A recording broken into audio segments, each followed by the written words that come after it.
kamu semua. Selamat bertemu kembali dengan saya di sini di bidang studi sejarah. Oke, kita masuk di pertemuan ini tentang zaman praaksara atau corak kehidupan masyarakat pada masa praaksara. Oke. Nah, kita lihat di sini bagaimana tahapan kehidupan manusia pada masa praaksara. Yang pertama, ya, dikenal dengan masa berburu dan mengumpulkan makanan tingkat sederhana. Oke, ini dia. Nah, ya. Yang kedua, dikenal dengan masa berburu dan mengumpulkan makanan tingkat lanjut. Oke. Nah, yang ketiga adalah bercocok tanam. Oke. Dan yang keempat adalah masa perundagian atau masa peralihan. Baik, satu-satu kita bahas di sini, ya. Yang pertama adalah bagaimana cara kehidupan masyarakat pada masa berburu dan mengumpulkan makanan tingkat sederhana. Oke. Nah, pada 600.000 tahun yang lalu, ya, keadaan bumi yang masih belum labil dan kemudian manusia purba masih tergantung dengan alam. Oke, masih tergantung dengan alam. Nah, kemudian manusia purba yang ada pada masa ini adalah jenis Pithecanthropus erectus, Pithecanthropus soloensis, dan Homo wajakensis. Oke. Nah, berikutnya mereka masih hidup berkelompok dan nomaden. Nomaden itu berpindah-pindah satu tempat ke tempat lain. Oke. Nah, yang berikutnya, mereka masih memakai alat dari batu dan tulang, belum diasah sama sekali, ya. Oke. Nah, itu dia ciri kehidupannya. Lalu kita lihat bagaimana peninggalannya. Jadi Pons Koningswald pada tahun 1935 menemukan beberapa peninggalan manusia purba pada masa ini, ya. Ini ada dia itu kapak genggam, lalu ada kapak perimbas, dan kemudian ada kapak penetang. Ya, semua ini lihat masih sangat kasar, sangat tajam dan belum diasah. Oke. Nah, yang berikutnya kita lihat di sini juga terjadi atau ditemukan yang namanya api pada masa ini. Jadi kalau nggak ada mereka menemukan api, sampai sekarang nggak ada api juga. Oke. Nah, jadi untuk fungsi api itu ya untuk memasak dan menghangatkan badan mereka, ya. Namanya manusia purba belum memakai pakaian. Oke. Nah, selanjutnya kita lihat bagaimana corak masyarakat berburu dan mengumpulkan makanan tingkat lanjut. Ya, jadi kalau di sini tingkat lanjut artinya itu masa Mesolitikum. Kalau tadi tingkat sederhana itu dikenal dengan masa Paleolitikum. Oke? Nah, kehidupan di sini kita lihat mereka ini berlangsung pada kala pasca Pleistosen, ya.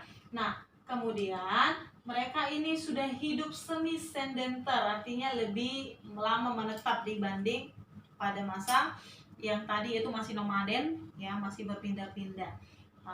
Di sini ditemukan Kujoken Muntinger, ya. Kemudian ada itu Abristosroch, ya, yaitu gua tempat mereka tinggal. Makanya peneliti itu tahu bahwasanya mereka sudah semi sedenter, ya, semi menetap. Nah, kemudian Kujoken Muntinger itu ada tumpukan sampah-sampah dapur berupa kulit kerang. Oke?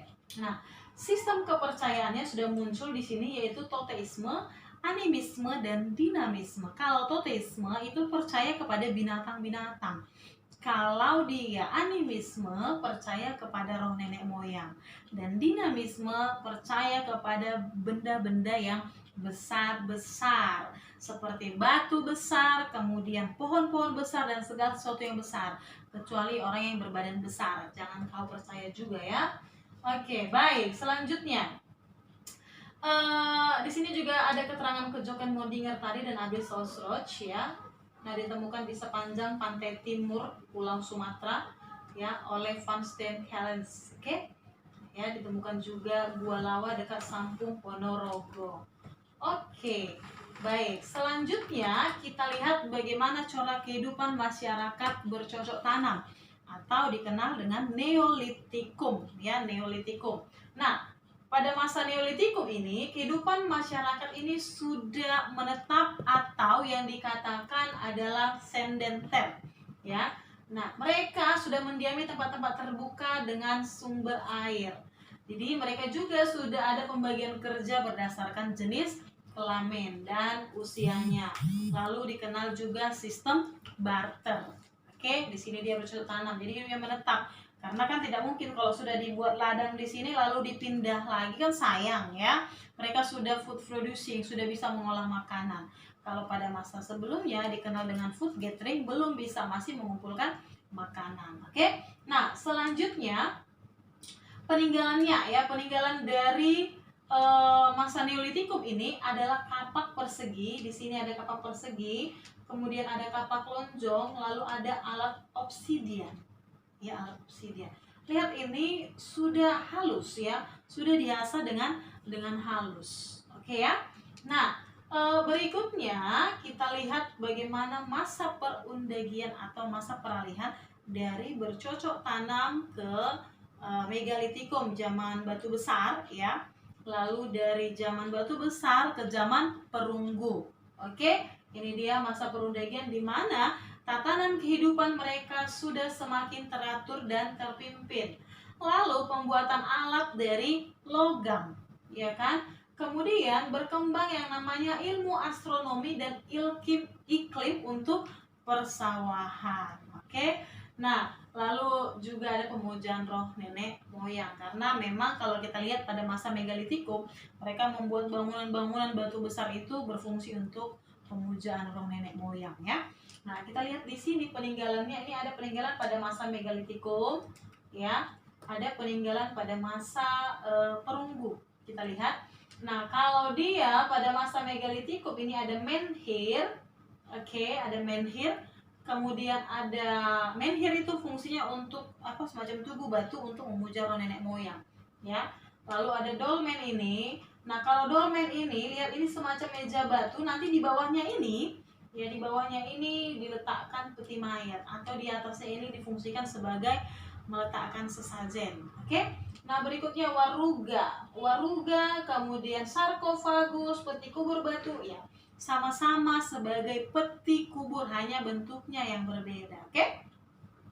Nah, yang terakhir ini punden berundak-undak ya. Jadi lihat, salah satu peninggalan masa megalitikum itu yang merupakan dasar pembangunan Candi Borobudur adalah punden berundak-undak. Jadi kalau kamu pernah pergi ke Candi Borobudur, lihat bangunan yang bertingkat-tingkat itu, punden berundak-undak, lalu ada akulturasi ya dengan budaya India, yaitu stupa ya, yaitu stupa. Oke. Nah, itu dia perbedaan dari perbedaan maksud saya peninggalan dari kebudayaan megalitikum. Nah, peninggalan dari zaman perunggunya yaitu ada kapak corong ya, kapak corong, kemudian nekara. Nekara ini adalah genderang tabu yang fungsinya untuk memanggil hujan ya. Lalu ini ya, itu kita hanya itu ya di sini peninggalan yang saya buat. Jadi kira-kira itulah untuk corak kehidupan pada masa praaksara. Oke, saya harap kamu paham. Nah, jika ada yang belum paham juga, kamu bisa menuliskannya di kolom komentar, bertanya, lalu nanti kita akan diskusikan juga di ruang diskusi di dalam Google Classroom. Oke, sampai bertemu di pertemuan selanjutnya. Tetap semangat belajar, jangan kemana-mana, jaga kesehatan ya. Oke, bye.